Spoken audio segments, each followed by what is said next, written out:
안녕하세요. 여러분들 시험 잘 보셨나요?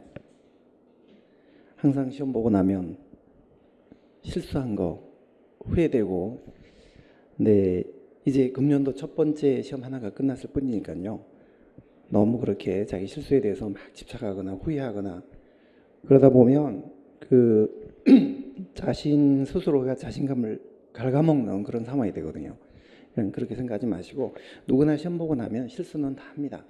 하니까 깨끗이 잊어버리시고, 일단 제가 이제 해설을 해 드릴 테니까 이걸 들으시고 비슷한 문제가 나오면 이제 이 다음 시험에 실수하지 않으시도록 해 나가시면 좋을 것 같아요.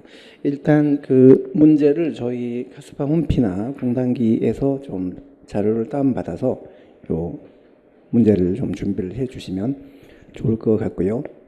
그리고 이번에 서울시 7급 시험은 거기 제가 출제 평에도 이제 언급을 했습니다만은 전체적으로는 작년도 3월 달에 그 추가 시험 뭐 그 정도 하고는 좀 비슷했고, 그거 조금 좀 쉬웠거나 비슷했고, 작년 하반기 국가직 7급이나 뭐 지방 7급 이런 시험보다는 조금 어려웠고, 그래서 전체적인 난이도는 한 중상 정도?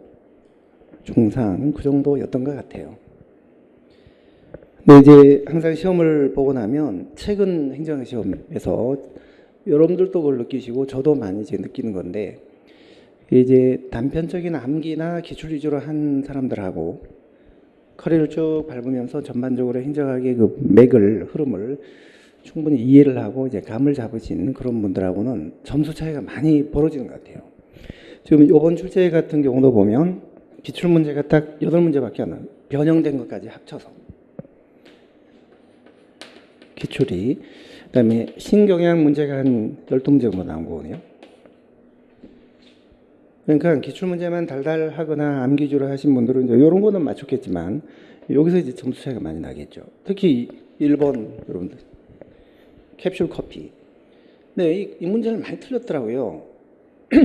이 문제를 틀린 분하고 안 틀린 분하고는 이게 기본적으로 행정학을 어떤 식으로 접근했고 공부를 해왔냐, 그 이제 근본적인 차이가 있는 거예요. 이 캡슐 커피 문제를 틀린 분들은 제임스 윌슨의 교제 정치 모형을 암기만 했지 이해를 못 하신 거예요. 이해를 하셨다면 이 문제를 틀릴 이유가 없습니다. 그러니까 이 문제는 뭐 이거저거 고민할 문제가 아니고, 자, 캡슐 커피 때문에 이게 그 환경 오염 문제가 될 것 같다. 앞으로 규제를 해야 될 것 같다. 사용을. 플라스틱하고 구분도 잘 안 되고, 결국은 이 캡슐 커피를 사용 못하게 규제를 하게 되면 이걸 만들어서 수익을 얻는 그런 소수 기업은 손해를 볼 것이고 비용 부담을 할 것이고, 환경이 개선돼서 우리가 좋은 환경에서 살게 되면 우리 국민 다수 사회 구성원 모두는 이익을 볼 거거든요. 따라서 이 문제인데요. 이 문제. 재활용이 되지도 않고 썩지도 않는다. 이용을 자제해야겠다. 그러니까 이거는 이거저거 따질 문제가 아니고 자원 환경 오염에 대한 규제를 우리가 해야 된다는 그런 문제니까, 이거는 여기 보시면 비용은 소수가 부담을 하고, 이 캡슐 커피를 만들어 이익을 내는 소수 기업이 비용 부담을 하고, 그건 반대하겠죠. 그러나 다수 국민들은 혜택을 다 보는 거거든요. 이득이 분산되는 운동가 정치죠. 기업가 정치. 따라서 좌우간 우리가 사례별로 보면 오염 문제라든지 사회 안전 문제라든지 이런 규제는 전부 운동가 정치예요. 기업가 정치예요. 그러니까 이게 답이 4번이죠. 이거 저거 아니면 너무 깊게 뭐 생각을 했거나, 아니면 그래서 이 문제를 틀린 분들은 너무 문제를 깊게 생각했거나, 아니면은 제임스 윌슨의 교제 정치 모형을 이해를 못 하셨거나 뭐 그랬었던 것 같습니다. 답은 4번입니다. 그러니까 이런 식으로 요번에 그 문제를 보니까 이 문제뿐만 아니라 저희가 쭉 입문 때부터 2순환, 3순환 커리를 밟아 오시면서 제가 수업 때 어깨너머로 늘 그 전해드렸던 그런 얘기들 있잖아요. 예를 들면 우드로 윌슨의, 요건 제임스 윌슨이고, 우드로 윌슨 문제도 나왔었죠. 근데 그 행정의 연구라는 논문 같은 경우에 제가 영문 자료집까지 나눠드리면서 설명을 해드렸죠. 거기 보면 행정은 not politics, 정치 영역이 아니라 but business다. field of business, 경영의 영역이다. 비즈니스다. 요 영문 자료까지 나눠드리면서 설명드렸던 그런 표현들이 이번 문제도 그대로 나왔거든요. 그리고 또 우리 사적 자본 같은 경우는 그 신뢰, 프란시스 후쿠야마가 신뢰라는 책을 쓰면서, 더 트러스트라는 책을 쓰면서 기분 나쁘게도 우리나라는 중국과 프랑스 사이에 우리나라를 끼워 넣어서 신뢰가 낮은 나라, 모자라는 나라로 분류하고, 자기는 일본, 독일, 미국은 신뢰가 높은 나라로 분류했다는 그런 사례도 제가 설명드렸던 그런 지문도 나왔었죠. 그 다음에 특히 또 그 지방공기업법에 약간 그 문제가 좀 난이도가 높았는데요. 지방공기업법에 보면은 그 지방공기업을 설립을 할 때 특히 공사 같은 경우 민간 출자가 허용되거든요. 공단은 허용이 안 되지만, 근데 이제 그 민간 출자가 외국인이나 외국 법인도 제외를 시키지 않아요. 포함한다. 근데 그게 이제 법령 문제이기 때문에 뭐 그 법을 자세히 들여다보지 않으니까 법령 문제 같은 경우는 뭐 틀려도 된다거나 어쩔 수 없다거나 그런 얘기를 하는 선생님도 계시고 한데, 저는 이 대한민국 국내 법이 5천 개인데 그 법령을 어떻게 다 아냐 하겠지만, 우리가 5천 개 법을 다 알지 못해도 어떤 그 공통된 룰이나 그런 거는 있거든요. 예를 들면 우리 국내 5천 개 법이 있지만 외국인은 적용 대상이 안 된다라고 배제시킨 법은 극히 특별한 경우를 제외하고는 없어요. 그러니까 외국인도 글로벌 사회가 됐기 때문에 외국인도 다 국내법의 적용을 다 받고 그 국내법에 규정된 어떤 주체가 될 수가 있습니다. 이게 뭐 방산업체라든지 뭐 그런 아주 극히 예외적인 국가안보라든지 기밀이라든지 이런 거 외에는 거의 다 인정을 하거든요.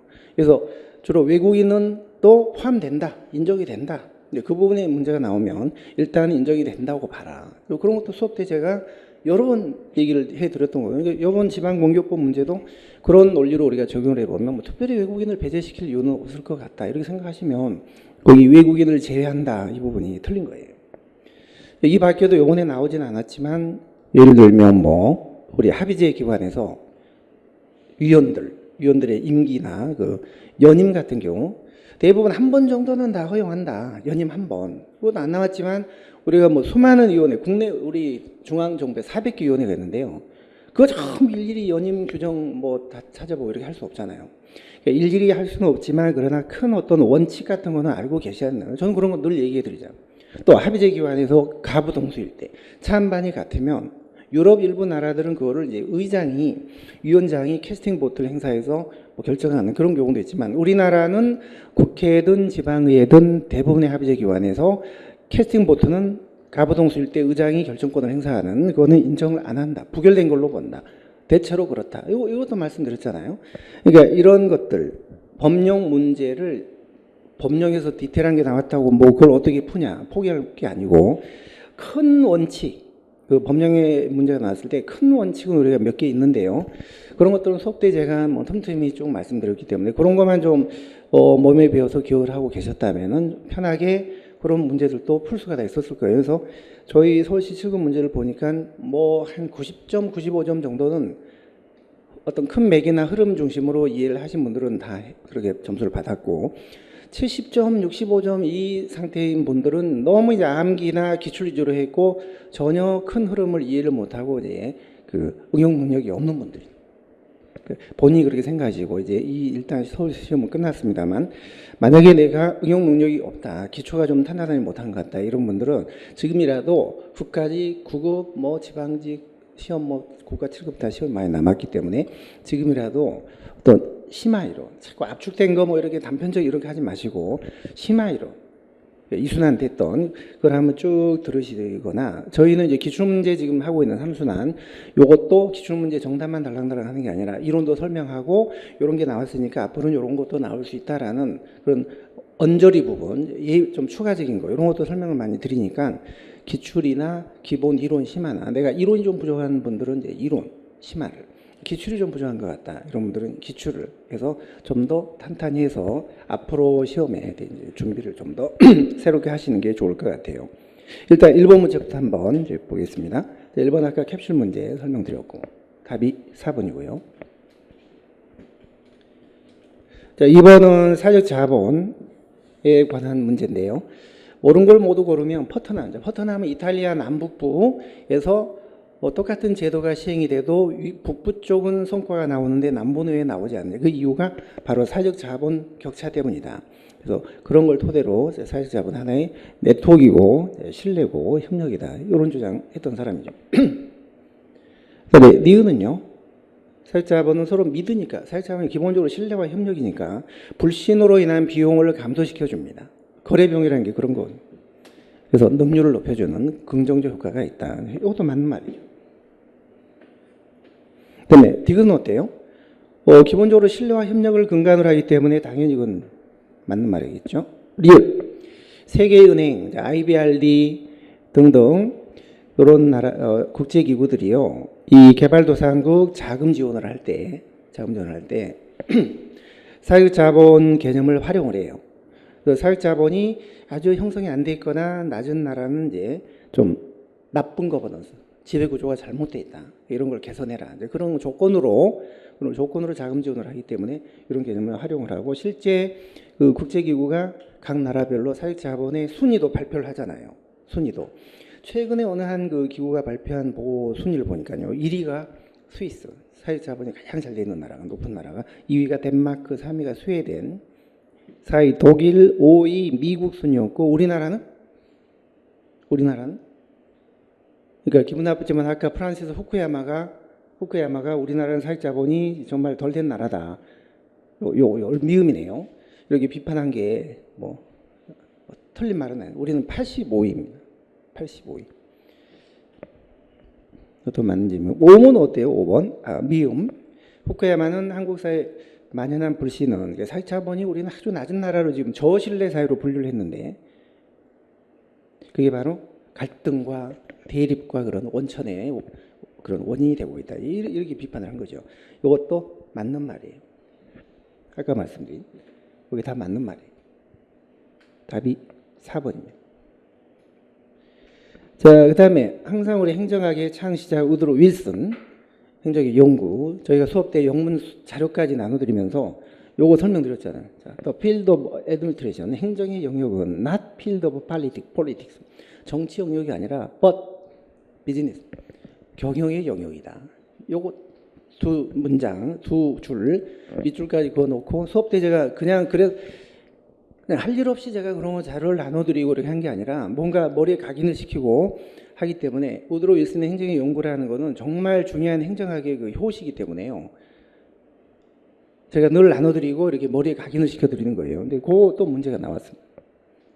여기 보시면 1번 이제 19세 말부터 행정 규모가 점점 커지면서 이제는 역관운동가에 맡겨서는 안 되겠다. 전문적으로 해야 되겠다. 그래서 공채 전문가들을 뽑는 공채제도를 이제 채택하게 됐고 그게 바로 1883년 펜들턴법인데 그 법을 이론적으로 뒷받침했던 논문이 바로 이 논문이었잖아요. 1번은 맞고 2번 여기 타락한 정당 이게 역관주의, 역관정치를 말하는 겁니다. 그래서 정치로부터 행정을 분리시켜야 되겠다. 정치적 이원론이 이제 여기서 시작이 된 겁니다. 맞고 3번 정치적 분리와 함께 행정의 영역은 not field of politics 정치 영역이 아니고 but field of business다. 그 우리 영문 자료에 그대로 있었단 말이죠. 맞고 4번 어때요?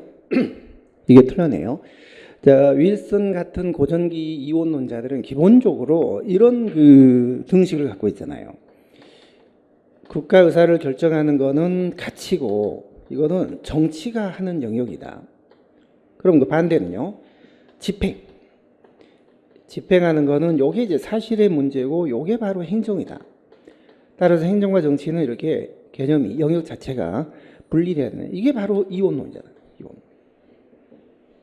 그러니까 4번에 행정의 본질을 결정과 이에 따르는 집행의 효과성을 높여 이렇게 하면 안 되는 거죠. 뒤쪽은 맞죠. 근본적으로 효율적인 정보가 돼서 돈과 비용을 덜 들으니까 능률과 전략을 추구해야 된다.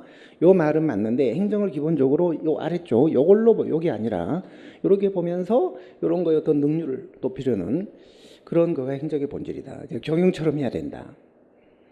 경영처럼 해. 이건 경영이잖아요. 경유할 수 없는 영역이죠. 그래서 국가 의사를 결정하는 것은 기본적으로 가치고, 이건 정치고, 이거는 입법부가 하는, 이거 입법부가 하는.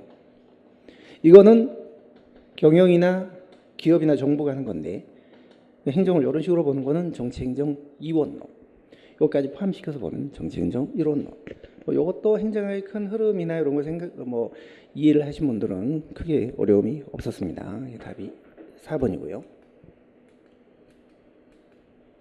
자, 다음 4번 댄 하트, 댄 하트, 제닛, 로버트, 댄 하트, MPS, 신공공 서비스론을 주장한 학자들인데요. 거리가 먼 거였거든요. 그렇죠. 생산성이 중요한 게 아니라 인간이 중요하다고 했잖아요. 인간. 우리 신공공 서비스론의 7가지 그 특징에 보면 행정은 방향잡기가 아니라 서비스 제공이다. 그다음에 공익은 거저 얻어지는 게 아니라 행정의 궁극적인 목표다. 그다음에 3번 전략적으로 생각하고 민주적으로 행동해라. 그러니까 새롭게 생각하고 생각은 새롭게 하고 행동은 민주적으로 해라. 그다음에 고객한테 봉사하지 말고 시민 모두에게 봉사해라. 구매력이 있든 없든 따지지 말고 모두에게 봉사해라. 책임은 복잡하다. 법도 지켜야 되고 시장에 대한 책임도 져야 되고 그다음에 공동체에 대한 가치도 이행해야 되고 주민들의 여망에도 부응해야 되고 매우 복잡하고 다양하다. 자, 생산성이 아니라 사람이 중요하다. 돈벌이 정신, 기업가 정신보다 시티즌십, 시민 정신이 훨씬 더 중요하다. 요 7가지가 MPS가 추구했던 가치잖아요. 요거 물은 문제거든요. 요거 뭐 어려움이 없었을 것 같아요. 1번 맞고, 2번 맞고, 3번 맞고, 4번. 방향잡기가 아니라고 했잖아요.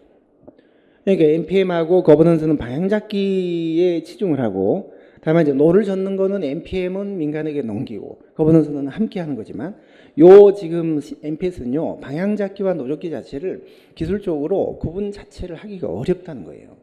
그렇기 때문에 구분하려고 하지 말고, 행정은 방향잡기가 아니고, 보다 많은 봉사나 서비스를 하는 거다. 이렇게 정의된 거거든요. 1번 보시면. 답이 4번입니다. 5번에 다운주의에 대해서 나왔거든요. 다운주의. 네, 다운주의는 기본적으로 고전적 다운주의가 있고 로버트 달의 다운론이 있고 그다음에 신다운론이 있잖아요. 넓게 보면은 요 3가지가 이제 다운주의에 포함되는데 요게 바로 여기 집단 과정 이론이에요. 집단 과정 이론. 요걸 다른 말로는 이익 집단론이라고 해요. 이익 집단론. 여기 이제 벤틀리와 트루만이라는 학자가 주장한 이익 집단론. 이익 집단에 맡겨두면은 그들이 서로 경쟁하고 타협하고 협상해서 다 정책 만들어낸다. 이게 민주주의를 끌고 가는 동력이다, 힘이다 이렇게 얘기했거든요. 국가는 중립적인 심판관 역할만 하면 된다. 나대면 안 된다. 나서면 안 된다. 근데 이제 요걸 약간 더 발전시킨 이론이에요. 이익 집단들이 서로 경쟁하고 타협하고 이렇게 하면 정책이 만들어진다는 것인데요. 근데 좌우간 사회 다양한 이익 집단들이 서로 이익을 표출하고 이렇게 협상하고 이렇게 경쟁을 하다 보면 이게 선거라는 거를 통해서 자동으로 정치권에 흘러 들어오게 돼 있다. 그리고 이익 집단은 서로 영향력의 차이는 있을 수 있지만 영향력의 힘의 차이는 있을 수 있지만 접근 기회는 동등하다고 했죠. 정치 시대에 대한 접근 기회는 다 동등하다.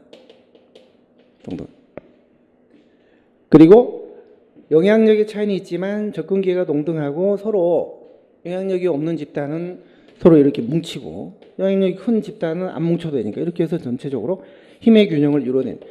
그러니까 이 집단의 영향력의 차이는 있지만 접근 기회는 동등하고 서로 뭐 연대하고 협상하고 뭉치고 이렇게 하기 때문에 사회 전반적으로는 권력의 균형을 이루어낸다는 거죠. 전반적으로는. 영향력의 차이는 있지만 접근 기회는 동등하다. 이거 수업 때 많이 강조했던 내용. 영향력의 차이는 있지만 접근 기회는 동등하다. 그런데 신다운주의는 이게 접근 기회가 동등하지 않다라는 것을 이제 강조한 이론이죠. 우월적 집단이 있기 때문에 유착이 생겨, 정경 유착 같은 게 생겨서 접근 기회가 동등하지 않을 수도 있다. 따라서 선거가 좋은 한계가 있다. 정부 내부 기구의 어떤 분화가 필요하다. 선거 가지고는 안 되고 정부 내부 기구의 권력 분화 같은 게 필요하다. 이게 바로 신다운론이었거든요. 자, 그러면 1번 지문은요. 그렇죠. 서로 경쟁하는 게 이게 바로 민주주의를 끌고 가는 동력이다. 그다음에 권력은 영향력은 차이가 있다고 했어요. 어느 한쪽에 집중이 되는 게 아니라 분산된 상태에서 차이가 있어서 불공평. 사회 전반적으로는 권력 균형을 이루어내지만 영향력의 차이가 있기 때문에 이게 불공평한 상태가 이제 된다. 그러니까 힘없는 집단은 뭉치고 없는 집단은 안 뭉치고 해서 전체적으로 균형을 이루어낸다는 거거든요. 자, 3번. 이 집단들이 경쟁을 하지만 나름대로의 룰을 지키기 때문에 사회는 무너지지 않는다는 거예요. 맞는 말이죠.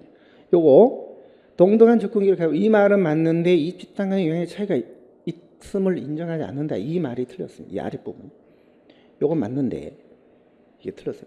영향력의 차이는 있지만 접근기에는 동등하고 또 힘이 없는 집단은 그 자기들끼리 뭉치고 이렇게 해서 전체적으로는 균형을 이루어낸다는 거죠. 3번. 그래서 서로 경쟁을 하지만 룰 같은 걸 다 지켜서 그 범주 내에서의 행동을 하기 때문에 사회 전체적으로는 권력의 균형을 이루어낸다라고 보는 거죠. 이게 4번이 틀려요. 6번은요. 다음 모형을 제안한 학자는 쭉 박스한 내용을 보니까 조직화된 혼란 상태. 조직화된 혼란 상태만 나오면 이건 바로 쓰레기통 모형이라는 걸 알 수가 있죠.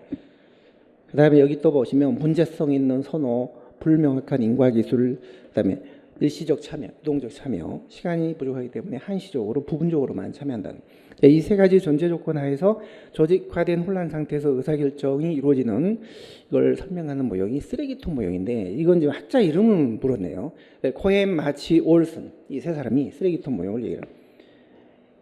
여기다 약간 질서를 주입하고 또 발전시킨 모형이 킹돈의 흐름창 모형이라는 게 있었죠. 일단 이 문제 자체는 쓰레기통 모형이에요. 그래서 답이 3번입니다. 이건 뭐 어렵지 않았고요. 6, 7번 BSC 나오네. BSC 균형성과 관리. 균형성과 관리. 이것도 기출문제나 그 심화 때 제가 많이 강조했던 그 내용이죠. 재고푸항, 재무적 관점, 고객 관점, 프로세스 관점, 학습과 성장, 재고푸항 네 가지 관점이 있는데 요거는 가장 그 후행 지표입니다. 과거의 실적을 알려주는 뒤따르는 후행 지표고 이건 앞으로 좋아질 걸 미리 예고하는 선행 지표. 미래적 관점. 그 다음에 요거는 공공부문이 중시하는 관점이죠. 고객인 국민들을 만족시키는 게 정부 조직의 임무이기 때문에 이런 관점이 정부에서는 중요하고 그 다음에 요거는 과정 중심의 관점인데 요건 이제 소통의 도구로서 BSC가 소통의 도구로서 기능해야 된다는 점에서는 이게 가장 중요한 관점이에요. 의사결정에 시민들이 참여해야 되고 적법 절차를 지켜야 되고 커뮤니케이션, 소통 구조가 원활하게 돼 있냐. 이런 게 프로세스 관점이거든요. 요건 이제 학습과 성장이니까 구성원들에 대해서 어떤 인적인 투자나 이런 거를 하고 있느냐라는 거예요. 지식과 정보의 축적, 학습 동아리 제한 건수, 구성원들의 직무 만족도 이런 거. 이건 이제 대외적으로 고객 만족도, 고객이 정책을 얼마나 순응하는지, 민원인의 불만율, 신규 고객이 늘었는지 줄었는지, 이거는 지난해 매출 실적이나 뭐 이런 거, 예산 대비 성과 같은 거, 자본 수익률, 이런 게 재무고, 고객 관점이고, 프로세스, 학습과 성장 관점, 재고 푸학. 근데 중요한 건 BSC는 MB하고 달리, 흔히 여러분들 MOTB. 근데 MBO 같은 경우는 이제 기관의 임무나 전략 목표나 이런 게 없는 상태에서 아래서부터 위로 이제 목표가 설정돼 올라가는 그런 식인데, 요거는 기관의 임무, 비전, 전략 목표가 먼저 설정이 되고, 그 밑에서 구성원들의 어떤 구체적인 행동 지표, 성과 지표 이런 게 나오기 때문에 요런 거하고 연결해서 요건 하향적이고 위계적이고 연역적이다. 반면에 MBO는 상향적이고 귀납적이고 그다음에 참여적이다. 그렇게 얘기를 하잖아요. 그래서 BSC는 MBO는 너무 개인 중심, 요거는 조직 전체 중심, 요거는 상향, 요거는 하향, 요거는 과거, 이거는 미래, 요거는 결과, 이거는 과정. 어느 한쪽만 보고 성과 관리에 집착을 했던 이런 것들을 종합을 시킨 거예요. 전부 균형 있게. 그래서 BSC가 뭐 기존의 이런 성과 관리에 비해서 전혀 새로운 본질이 다른 그런 하늘에서 떨어진 어떤 그런 거라기보다는 이런 것들의 어느 한쪽 단면만 치중을 했던 이런 것들을 전부 종합을 해서 균형 있게 보려는 그런 시도에 불과했다. 그렇게 평가하는 학자들도 있다고요. 이게. 그래서 문제를 보시면은 1번은요. 기존의 재무적 관점에만 치중했던 성과 관리 거기에다가 이제 그 외에 이런 것들도 추가시킨 이제 성과 관리 제도다. 맞죠? 2번 어때요? 추상적이고 거시적인 목표, 이게 기관의 임무, 비전, 전략 목표입니다. 이런 거를 먼저 설정을 하고, 이거를 가지고 구체적인 행동 지표를 설정해서 그 연관을 시킨다는 거죠. 연계시킨다는 거죠. 조직의 전략이나 비전하고 연계된 성과 지표를 추구한다는 거죠. 이것도 맞는 말입니다. 3번은요. 학습, 내부 절차, 고객의 중성을 강조하지만 소통의 채널에 대해서는 관심이 없다? 아니죠. 이 세 번째 관점, 프로세스 관점에 보면 의사결정에 시민들을 참여시키고 적법 절차를 지키고 커뮤니케이션, 소통 구조를 개선하고 이런 거를 굉장히 중시하기 때문에 흔히 우리가 BSC가 몇 가지 기능을 하는데 그 중에서도 어떤 그 조직 대내외 구성원들과 소통의 도구로서 기능을 한다. 이런 기능이 있는데 그 관점이 바로 프로세스 관점이에요. 굉장히 중요한 관점이에요. 소통의 도구로서 기능을 하거든요. BSC가. 그래서 3번이 이게 틀린 말입니다. 4번은 아까 말씀드린 TQM이나 MBO하고 크게 본질이 다르지 않고 다만 거기서 진화된 이런 것들을 다 종합적으로 균형 있게 보려는 그런 시도였다라는 평가를 받고 있습니다. 3번이 틀렸네요. 자, 8번 커카트 연합적 이념형. 커카트 연합적 이념형. 여러분들이 갖고 계신 지금 자료를 다운 받으셨으면 제가 거기다가 정리를 또 더 해놓은 게 있거든요. 정리를 그 자료를 꼭 좀 받아서 보시면 좋을 것 같아요. 이 연합적 이념형이라는 것은 이 기초 조직 단위가 사업 담당반, 프로젝트 팀 같은 그런 팀으로 구성된 유기적 구조를 말합니다. 탈관료제 조직인데요. 그 구조 설계 원리 처방에 해당하지 않는 거 이걸 물은 거거든요. 그러니까 거기 다운받으신 자료에 보시면 제가 그 정리를 해놨는데 약간 처음에 제가 어제 시험 보고 오후에 바로 올렸던 자료에는 약간 그런 게 좀 빨리 올리느라고 제가 그 못 한 게 있는데 지금 올라가 있는 최종 자료 그걸 보시면 다 나와 있어요. 제가 그걸 읽어드리면 이제 이 커카트의 연합적 이념형은 베니스의 적응적 구조의 기초를 둔 반관료제 모형으로서 조직 간의 자유로운 인력 이동 변화에 대한 적은 권함 체계 상황 적응성, 그다음에 고용 관계와 구조의 잠정성, 상호 협조적인 의존 관계, 컴퓨터의 활용, 사회적 층화의 억제 등을 강조하고 있다. 이런 특성을 얘기를 했거든요. 자, 여기 보시면 컴퓨터의 활용은요, 모든 기록 관리를 이제 컴퓨터를 이용해서 기록 관리를 한다. 그 특성 중에요. 그런 게 있고, 사회적 층화 억제라는 거는 조직 내에서 최소한 사회가 필요로 하는, 조직이 필요로 하는 그 이상으로 너무 계층을 만들어서는 안 된다는 거예요. 계층을 가급적 줄여서 서로 수평적으로 협력하는 그런 조직체를 만들어야 된다는 뜻입니다. 탈관료제 구조니까요. 그 다음에 고용관계나 조직 구조 자체가 잠정적이고 한시적이에요. 그러니까 과제가 달성되고 나면 해체되는 프로젝트 팀이나 이런 식으로 조직이 기본적으로 돼 있어요. 하부 조직들이. 기능별 조직이 아니고. 이게 안정성, 영속성이 아니라 한시성, 잠정성 그렇게 해야 돼요.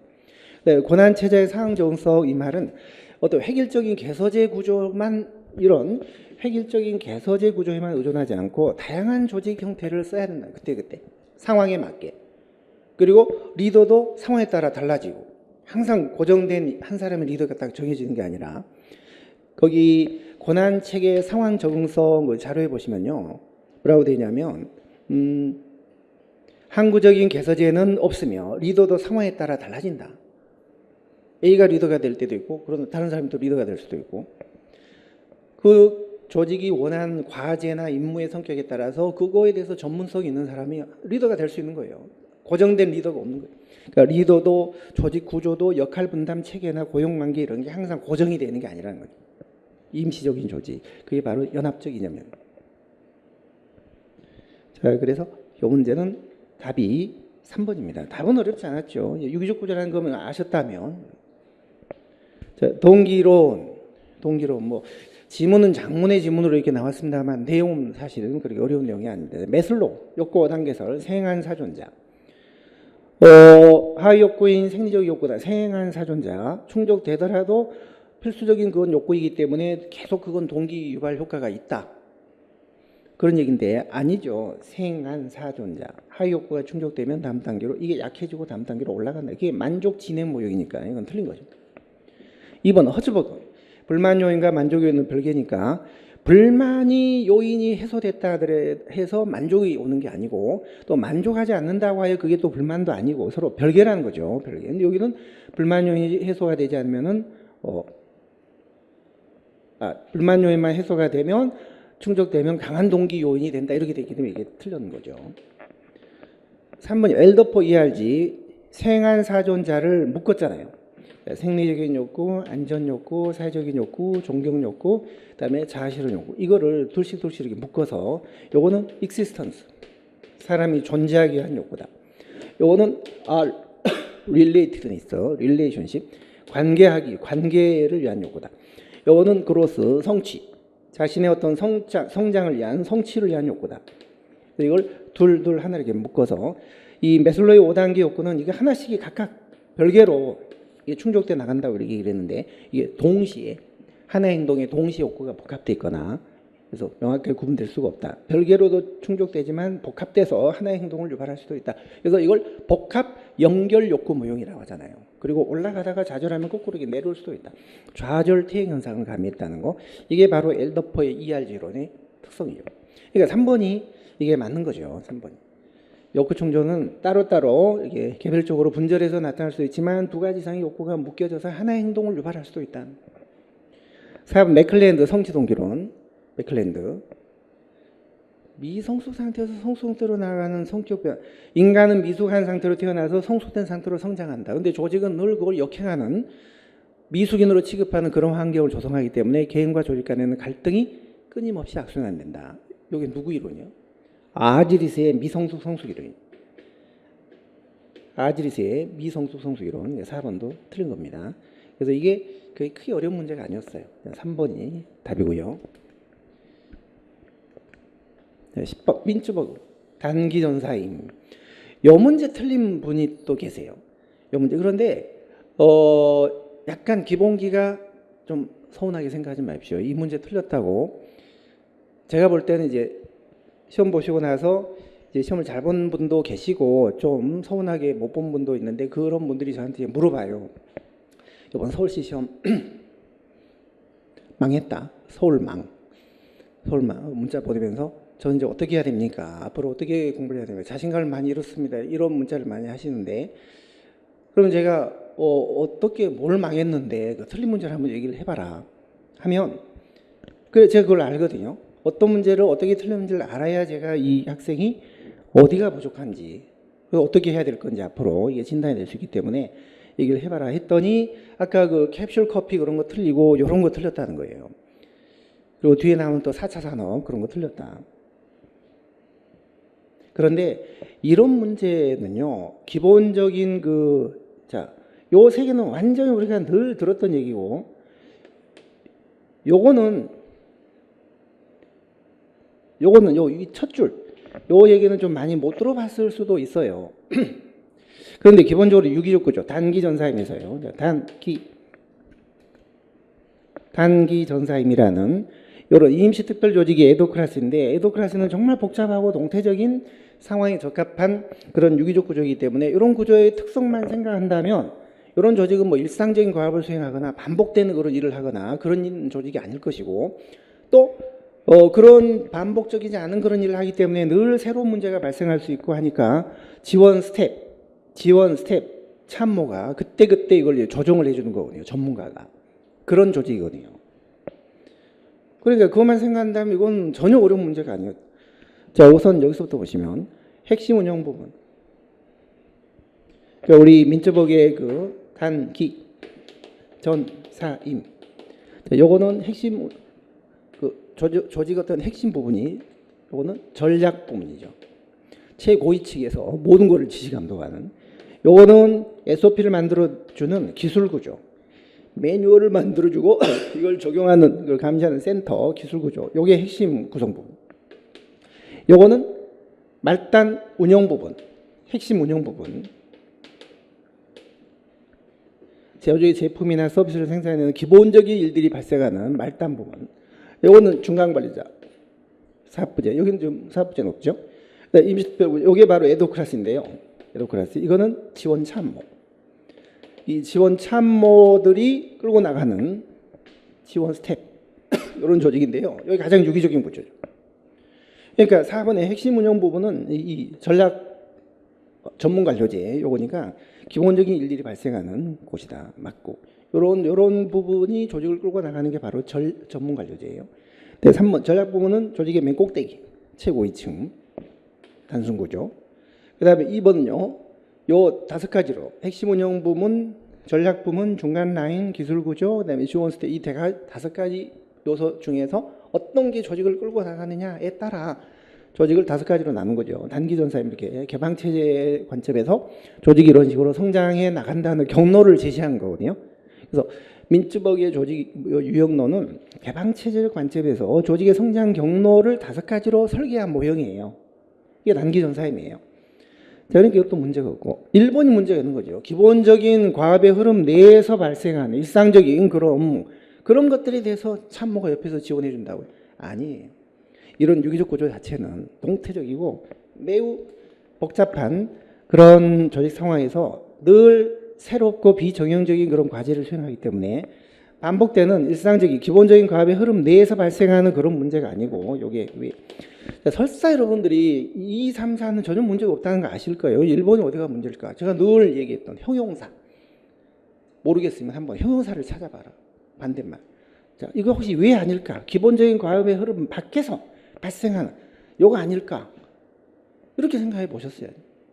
그렇게 하지 않는 거거든요. 그렇게 하지. 이게 1번이 답인 거예요. 자, 11번 균형인사정책. 이것도 정말 기본적인 문제잖아요. 이건 저희가 균형인사제도라는 거가 우리나라의 대표관료제라는 것만 아시면은 이거는 틀릴 수 없는 문제예요. 그래서 수업 때 늘 우리나라 균형인사제도는 학자들이 말하는 대표관료제를 말한다. 인사혁신처의 균형인사제도란 그 할당제 소외계층들한테 할당을 해서 사회 전반적인 그 출신 집단들로 비례대표식으로 공직을 균형 있게 구성하려는 그런 제도이기 때문에 균형인사 정책 자체가 바로 이게 대표관료제예요. 요게 요거예요. 이퀄이에요. 이퀄. 그럼 이 말은 틀린 말이죠. 대표관료제의 단점을 해소하기 위한 뭐 그런 제도다. 아닌 거예요. 균형인사가 이퀄 대표관료제예요. 역차별의 논란을 가져옵니다.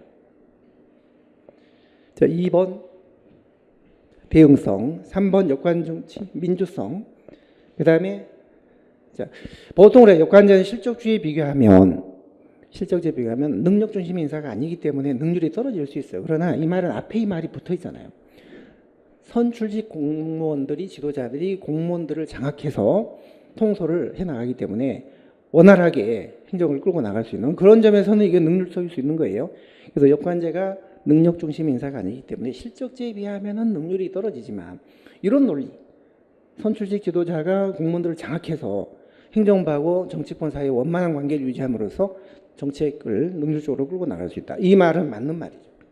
특히 인사행정 그 엽실직대는요, 앞에 어떤 식으로 이게 수식이 되어 있느냐에 따라서 이게 좀 특징이 달라질 수가 있기 때문에 이런 거 좀 조심하셔야 돼요. 우리가 엽실직대별로 보면 얘는 능률이 대체로 낮지만 실적주의에 비해서는 낮지만 이런 측면에서는 능률성이 있을 수도 있는 거예요. 삼각형. 또 삼각형이 있잖아요. 이런 것들 실적관리, 민주성, 역관제 뭐죠? 공직의 임용의 기회균등이라는 공채제도 같은 방식으로 평등하게 공무원들을 임용한다는 기회균등이라 이런 점에서는 민주성이 높지만 그러나 대응성, 책임성, 국민의 염하게 민감하게 대응하고 책임을 지고 이러면 안 되잖아요. 그렇기 때문에 역관제보다는 민주적이지 않은 거예요. 오히려 역관제가 실적제보다 민주적이고 대응성이 높은 거예요. 실적주의, 요거는 민주적이지 않죠. 지역관리제는 학력과 연령을 너무 엄하게 제한하기 때문에 민주주의 기회균등하고는 전혀 관계가 없는 거예요. 요건 약간 있다는 거예요. 항상 상대적일 수 있기 때문에 우리 엽실직대의 그 장단점이 우리 교과서에 보시면 주석에 쭉 몇 개가 있는데 그런 것도 7급에서는 좀 생각을 하셔야 돼요. 자, 요거는 간단한 문제였죠. 지방이든 국가든 자관 교육공무원, 경찰, 소방은 다 특정직입니다. 특정직. 1번은 이거는 일반직이죠. 일반직의 개념 자체가 이렇게 되잖아요. 행정 일반에 종사하거나 연구지도 분야, 기술 분야에 종사하는 공무원. 일반직. 특정직이 경찰, 소방, 교육. 국가든 지방이든 다 이거는 특정직입니다. 특정직. 그래서 이 문제는 큰 어려움이 없었죠. 답이 1번이고 13번. 서메이어 윌롭. 이 문제 좀 어려웠었던 문제. 이 문제는. 이건 좀 7급 다음 문제였어요. 7급 다음 문제인데 서메이어와 윌로비의 다중함수 모형이 한 2년 전에 7급 기출에 약간 나오긴 했고 저희 기본서에도 보면은 이게 있어요. 보면 여기 우리 기본서에 제가 이게 몇 쪽인지는 모르겠습니다. 기본서 날개에 있는 거 그대로 지금 카피를 한 거거든요. 다중합리성 모형, 윌로우비, 복수함. 그러니까 합리성이라는 게 딱 하나가 있는 게 아니라 여러 가지 종류의 합리성이 있는데 그게 예산실, 중앙예산실의 예산을 편성하고 분석하는 사람, 실무 분석가들에게 미치는 영향을 미시적으로 분석을 했어요. 이게 무슨 뭐 국회에서 예산이 어떻게 심의되냐, 뭐 그런 거시적으로 이걸 분석한 게 아니라 예산실, 행정부처 안에 중앙 예산기관의 그 예산실에서 실무 분석가들이 분석을 할 때 합리성이 단계마다 다르게 영향을 준다는 거예요. 단계마다. 예산을 편성할 때는 또 집행할 때는 세입에서는 뭐 세출에서는 단계마다 합리성이 다른 합리성이 관료들의 행태를 지배한다는 거예요. 이거는 이 서메어와 윌로비의 다중함수 모형은요. 루빈의 실시간 리얼타임 버젯 실시간 운영 예산으로부터 영향을 많이 받은 거예요. 실시간 요거거든요. 루빈의 실시간 예산은요. 리얼타임 버젯 RTB. 그러니까 루빈은 서로 성질이 다른 그러나 서로 연결된 흐름, 세입, 세출, 균형, 집행 과정이라는 요 5가지 이 단계별로 이사결정 흐름별로 관료들의 어떤 그 행태가 다르다는 거예요. 다른 합리성이 관료들의 행태를 지배한다는 거예요.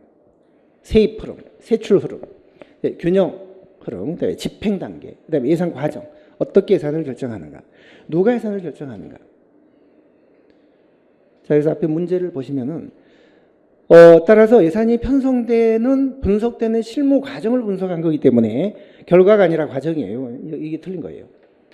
결과가 아니라 과정.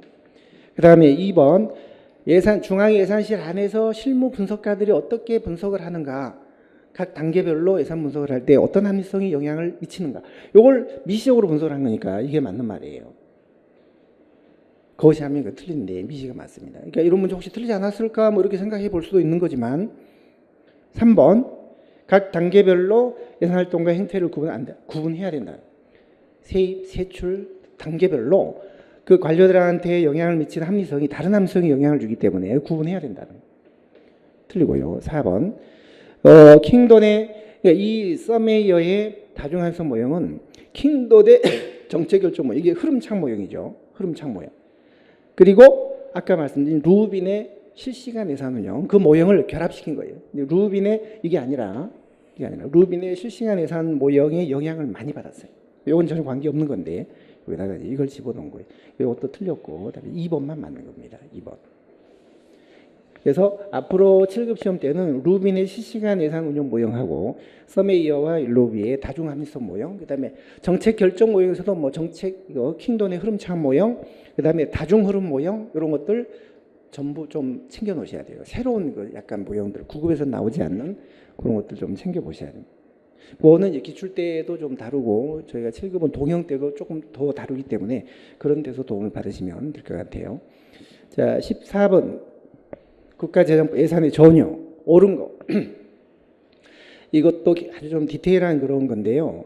우선 잘 보시면은 답을 찾을 수 있습니다. 자, 1번 예산을 전용을 한 경우에는 전용 내역을 감사원에 전용을 했으면 했을 때마다 기재부하고 감사원도 맞지만 기재부한테도 보내야 돼요. 이거 반기별로 이거 안 되는 거예요. 반기별로. 그때 전용을 했으면 전용 내역을 제출해야 돼요. 반기별로 몰아서 하는 게 아니라 전용 내역을 나중에 국회로 분기별로 제출하는 건 있어요. 분기별로 국회로. 근데 이건 지금 전용을 했으면은 그 내역을 기재부 장관하고 감사원에 그때 제출해야 돼요. 송부해야 돼요. 1번, 4번 사항, 국가재정법 46조의 사항. 전용을 했을 때는 전용 명세의 내역을 기재부 장관하고 감사원에 그때 송부를 해야 되고요. 그걸 이제 분기별로 모아서 국회로 제출해야 돼요. 그러니까 1번 지구는 틀린 거예요. 좀 옳은 거 찾는 거거든요. 그 다음에 예산 전용은 당초 계상되지 않았던 사업, 이렇게는 안 되는 거예요. 당초에 계상됐던 사업 간에 왔다 갔다 바꿔 쓰는 그게 전용이죠. 아예 예산서에 잡혀있지도 않는 그런 사업으로 전용하는 거는 그건 전용이 아닌 거죠. 그거는 옮겨 쓰는 게 아니라 완전히 새롭게 하는 거죠. 그건 인정 자체가 안 되는 거죠. 할 수 있다. 틀렸고요. 3번은요. 이게 자체 전용 한도 제도잖아요. 매년 기재부장관이 부처별로 얼마 이렇게 전용할 수 있는 한도를 정해주면 그 한도 내에서는 자체적으로 전용할 수 있어요. 원래 기재부장관 승인을 얻어야 되는데 한도 내에서는 이거는 가능한 거예요. 맞는 거죠. 자체 전용 한도 제도만 안다면 3번이 맞다는 건 아실 것 같고요. 4번은 틀렸죠. 어디가 틀렸죠? 전용의 대상은 행정과목인데 이 세항하고 목이 행정과목이고 장관항은 입법과목이잖아요. 이런 것들을 옮겨 쓰는 건 이거는 이용이에요. 이용. 세항이나 목간에 옮겨 쓰는 거 이게 전용이고 그러니까 얘가 들어가면 안 돼요. 그래서 한 번만 맞고 나머지는 틀린 거예요.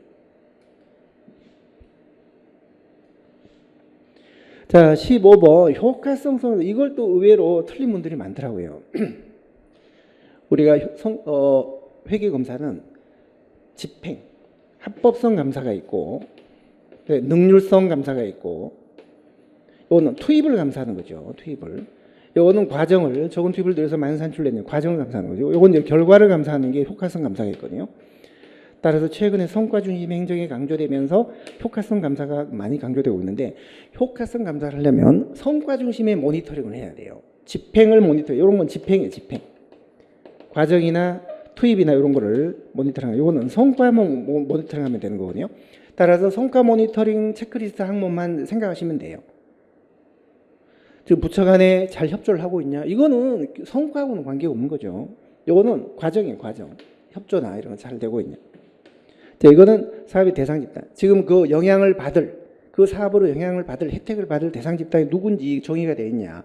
그래야지 그 지금 대상 집단이 만족하고 있는지, 만족하고 이걸 알 수가 있기 때문에요. 이런 거는 성과 모니터링 그 체크리스트 항목에 들어갑니다. 그 다음에 선택된 수단들은 목적 달성에 얼마나 기여하고 있느냐. 어떤 사업이나 대안들이 선택이 됐는데 이게 목표 달성에 지금 기여를 했느냐는 거죠. 수단과 목표 사이에 인과관계가 있냐. 이런 것도 성과 감사할 때 체크리스트 항목에 들어있어요. 보시면 사업이 효과적으로 준비 설계되었냐.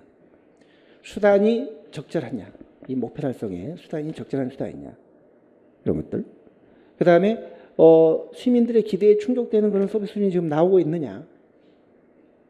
이런 것들. 그 다음에 만족스러운 성과 달성이 안 됐다면 저희한 요인이 무엇이냐. 이런 것들이 전부 효과성 성과 감사에서 체크해야 될 그런 항목들이에요. 자, 그래서 15번의 답은 1번이고요. 1번. 자, 16번은 티부가설이잖아요. 티부가설. 우리 티부가설의 전제 조건이 8가지인가 뭐 있잖아요. 요거. 소규모 자치구역을 중심으로 하는 다수의 지방정부가 있어야 됩니다. 자유롭게 이동할 수 있어야 됩니다. 완전한 정보가 있어야 됩니다. 그 다음에 외부 효과가 존재하잖아요. 그러니까 뭐 어떤 자치단체가 무슨 프로그램을 했는데 그게 옆에 있는 자치단체에 혜택을 준다든지 뭐 폐를 끼친다든지 그런 게 외부 효과죠. 이런 게 없어야 되죠. 외부 효과가 존재한다면 굳이 지역을 이동해 댕길 필요가 없는 거거든요. 그러니까 이 티부가설이라는 것은 발로 이동해 댕기면서 자기가 원하는 지방정부를 선택한다는 뜻인데 A 지역에 살고 있어도 B 지역의 어떤 프로그램의 혜택을 받을 수 있다면 옮겨갈 필요가 없는 거죠. 이 티부가설 자체가 성립이 안 되는 거죠. 따라서 외부 효과는 없어야 된다. 그리고 배당 수입에 의한 소득, 재산세. 제가 재산 하나를 거기다 투자를 해서 거기서 이제 배당 소득이 생기면 일종의 그런 배당 수입 같은 그런 소득으로 주민들도 먹고 살아가고 자치단체도 재산세 같은 걸 징수해서 살림살이를 꾸려나가야 되고 그런 전제를 해야 된다는 거예요. 규모가 너무 크면 주민들을 내보내고 너무 작으면 유입하려는 노력을 해서 모든 자치단체가 최적 규모를 추구하려는 노력을 해야 된다. 이런 가정이 돼 있을 때 우리가 지방자치가 잘 발달됐으면 그게 지방공공 서비스가 아주 원활하게 효율적으로 공급이 될 거다. 지방자치 어떤 당위성을 강조한 모형이 티부가설이에요. 그러니까 보시면 요거는 자유로운 이동이고 이건 완전한 정보고 요거는 배당 수입에 의한 소득이고 요거는 외부 효과가 존재하지 말아야 되는데 이렇게 돼 있으니까 4번이 틀린 거죠. 17번 지방공기업법 이거예요. 근데 아까 제가 외국인 말씀 드렸습니다만 그게 아니라도 사실 보시면 1번 지방공기업은 수도, 주택, 토지개발, 자동차 운송, 궤도, 철도 이런 거가 자치단체가 직접 직영하는 공기업으로 법에 규정이 되어 있잖아요. 우리 지방공기업이에요. 지방공기업의 유형을 보면 이게 직접 경영 방식이 있고 간접 경영 방식이 있죠. 직접 경영이 이게 직영기업이에요. 직영기업. 이런 게 주로 직영기업으로 하도록 돼 있어요. 일정 규모 이상은 직영기업으로 무조건 하도록 돼 있어요. 간접 경영이 이게 법인 형태로, 법인 형태. 또 이제 자치단체가 직접 하는 게 아니라 법인, 공사공단을 만드는 건데요. 공사공단. 공단은 전액 자치단체가 출자한 것이고요. 공사는 50% 이상이에요. 법에는 어떻게 되냐면 자치단체가 출자하여 뭐 설립한 대로 되는데, 다만 예외적으로 민간도 2분의 1을 넘지 않은 범위 내에서 2분의 1을 넘지 않은 범위 내에서 출자할 수 있다 이렇게 되는데, 외국 법인을 제외한다 이게 근거 없는, 포함합니다. 우리가 이걸 일일이 이 법에 뭐 들여다보고 공부를 미리 했어야 되는데 이렇게 할 수는 없는 거고, 그렇다고 포기할 수도 없는 거고요. 제가 늘 수업 때 어깨너머로 말씀드렸던, 우리 글로벌 사회가 됐기 때문에 국내 법이 5천 개인데 외국인을 특별히 제외시키는 그런 거는 국가안보나 방산업체 이런 거 외에는 거의 없어요. 주민투표, 주민감사 청구, 그다음에 정보공개 청구, 지방공기업 출자 다 됩니다. 일일이 이거 다 하실 게 아니라 일단 된다 이렇게 생각하시면 된다는 거, 그 얘기 여러 번 드렸는데요. 그렇게만 생각하셔도 이건 문제가 있는 것 같다라고 생각하셨어야 돼요. 이거는 맞고, 그다음에 행안부 장관이 경영평가를 원칙적으로 하고 자치단체로 하여금 하게 할 수는 있잖아요. 원칙적으로는 행안부 장관이 하는 거죠. 이 행안부 장관이 직접 다 가서 평가를 못하니까 이런 지방공기업평가원을 법에 설립하도록 해놨어요. 지방공기업평가원이 서초동 거기 그쪽에 있죠. 법원 옆에 있는데 제 동기가 지금 거기 원장을 하고 있거든요. 지방공기업평가원, 그 행안부 출신인데 이제 동기가 거기 지금 평가원장으로 갔어요. 이게 행안부 그 산하 기관이거든요. 이게. 그래서 3번이 답이죠. 3번. 뭐 이런 거를 일일이 이런 것까지 다 저희가 기본 이론이나 이런 데서 미리 예측을 해서 다 행정학은 그게 한계가 있죠. 행정학은 항상 범위가 없고 이게 법령에서 깊이 있게 나오는 경우도 있기 때문에, 그렇다고 일일이 법령을 공부할 수는 없는 것이고 포기할 수도 없는 것이고, 아까 말씀드린 대로 개략적인 어떤 그 룰, 원칙, 큰 원칙 이런 건 좀 생각을 하셔야 돼요. 그렇게 푸셔야 돼요. 답이 3번이에요. 자, 그 다음에 요거는 지방 재정에 관한 문제인데요. 재정에 관한 문제. 18번. 자, 보시면은 지방세, 강제적으로 징수하는 자주재원, 세외 수입은 지방세 외의 모든 자주재원 맞고. 2번. 의존재원은 교부세, 보조금, 조정교부금, 교부세, 보조금 중앙정부로부터 받는 거고, 요거는 이제 광역단체로부터 받는 거죠. 의존재원. 근데 지방채 얘가 틀려요, 얘가. 우리가 그 지방채는 자주재원으로 보는 일부 학자가 있어요. 최창호 씨 같은 분은.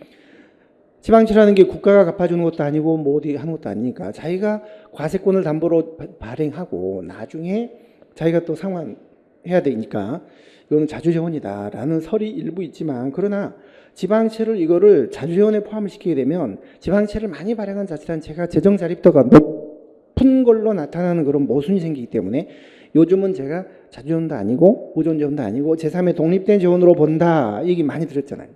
이건 의존재원이 아니에요. 따로 제3의 독립된 자원, 재정 자립도에도 포함이 안 돼요. 안 됩니다.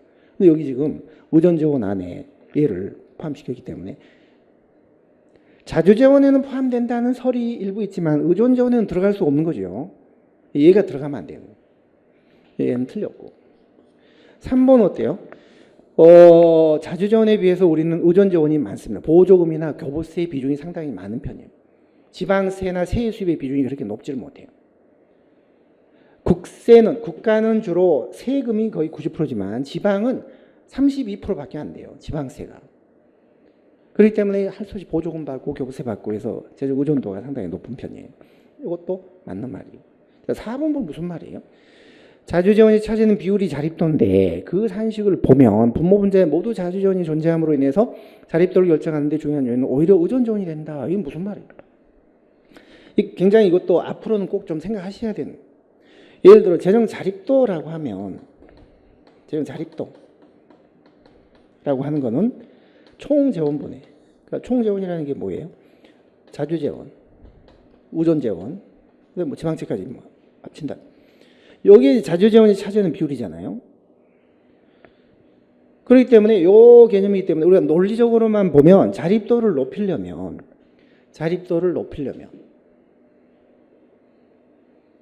자주재원을 높이는 것보다 의존재원을 줄이는 게 더 효과적인 방안이에요. 논리상으로 보면. 이건 부모 분자에 다 있기 때문에 예를 들어 자 자주재원이 50이고 의존재원이 50인 자주재원이 50이다. 그러면 자립도 50%잖아요. 50%. 이 상태에서 자주재원을 만약에 10을 늘린다고 해봐요. 10씩 늘어나면 이게 110분의 60이 되겠죠.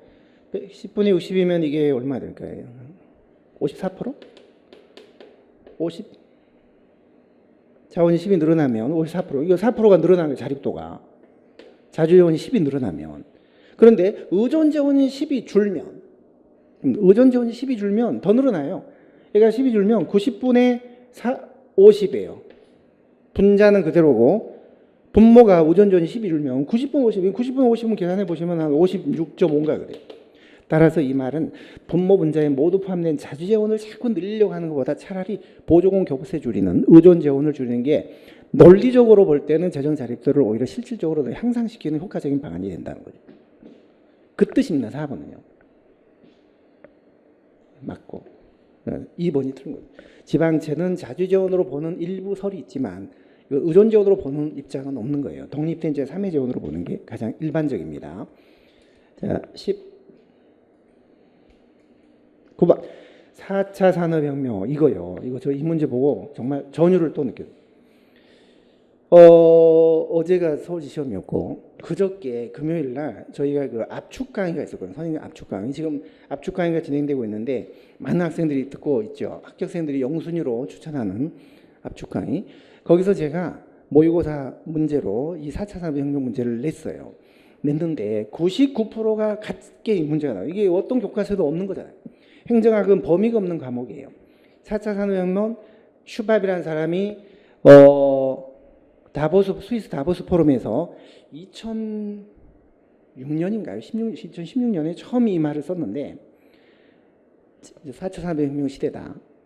이 말을 썼는데 행정학의 교과서에는 아직도 없고 이론도 아니지만 그래도 행정학에서는 이런 것들이 우리 정부나 행정에 어떤 영향을 미칠 것인지 좀 생각을 해봐야 될 것 같다 해서 제가 논문에서 이걸 찾아가지고 문제를 하나 구성을 해봤어요. 그리고 여기 이 올패스 여기 문제집에도 제가 수록을 했었어요.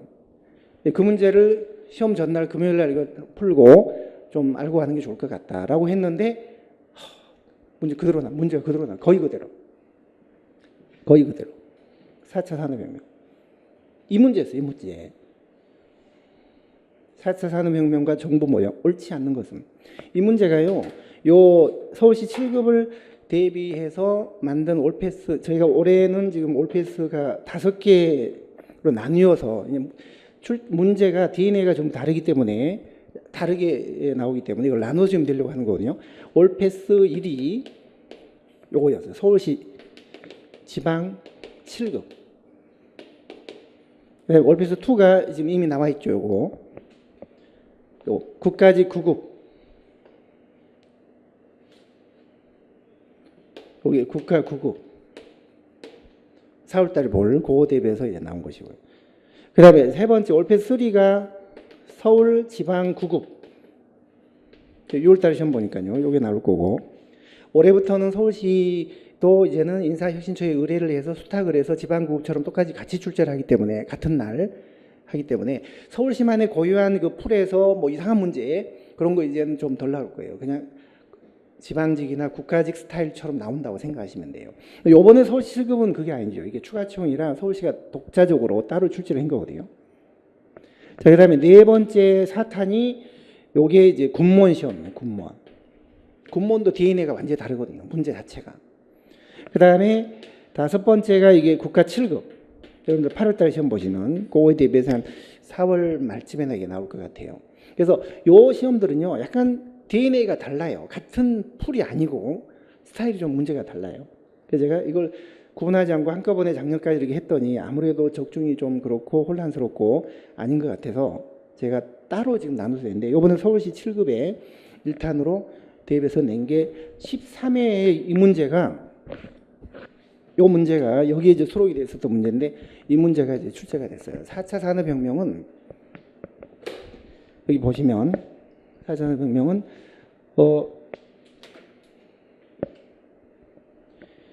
인공지능, 빅데이터, IoT, 사물 인터넷 오브 띵 이런 것들을 기술을 기반으로 해요.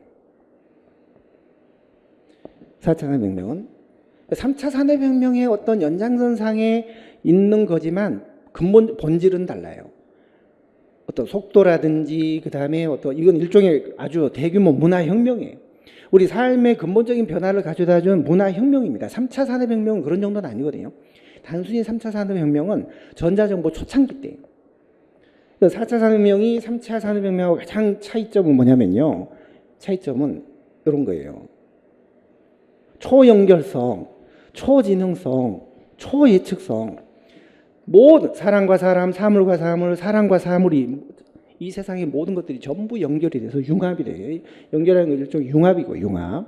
초지능성, 모든 거를 정말 인공지능을 가지고 이제 지능 있게 하는 예측성, 미리 딱 분석을 해서 이제 예측을 해주는 거예요. 초연결, 초지능, 초예측, 이게 바로 4차 산업혁명의 3대 속성이에요. 우리 빅데이터의 3대 속성하면 뭐 3V라고 하듯이요. 그래서 빅데이터를 인공지능과 빅데이터 기술을 활용해서 시공을 초월한 창조지능 정보를 추구하는데 이게 정부 4.0이에요. 우리가 3차 산업혁명은 정부 1.0, 2.0, 3.0까지가 이게 3차 산업혁명. 그런데 4차 산업혁명은요, 정부 이제 4.0이라고 4.0. 그런 게 바로 초연결, 초지능, 초예측, 초융합을 토대로 하는 새로운 정부 행정 패러다임이에요. 그래서 행정부와 입법부, 중앙과 지방, 시장 모두 다방면 융합과 협력을 하는 그를 위해서는 이제는 새로운 거버넌스가 필요하다. 단순히 그냥 뭐 협치하고 이런 게 아니라 어떤 거버넌스를 적용할 것인지를 설계해야 된다는 거죠. 전략적 거버넌스. 단순한 협치가 아니라 전략적 거버넌스가 요청된다. 그래서 이런 내용을 제가 좀 소개를 해드려야 될 것 같아요. 제가 이제 문제를 신경향 문제를 틈날 때마다 많이 만들거든요. 근데 사실 신경향 문제도 함부로 막 써먹어서는 안 돼요. 왜냐하면 전혀 그냥 마치 문제를 위한 문제, 밑도 끝도 없는 그런 이상한 문제를 만들어서 여러분들을 막 이렇게 이게 중요하다 이렇게 해서 그런 게 안 나오면 결국 여러분들을 제가 혹세무민시킨 거예요. 그래서 저는 시간 날 때마다 새로운 문헌이나 논문이나 이런 데서 신경향 문제를 많이 만드는데 만들어 놓고 나서 최종 이걸 책에 수록하거나 쓸 때는 문제로 쓸 때는 엄청나게 고심을 합니다. 이걸 내가 써야 될까 말아야 될까 많은 고민을 하다가 정말 해야 되겠다, 써야 되겠다라고 해서 그걸 다시 걸러서 그런 문제들만 쓰는데요. 이런 문제 같은 경우 이번에 나온 문제는 요거예요.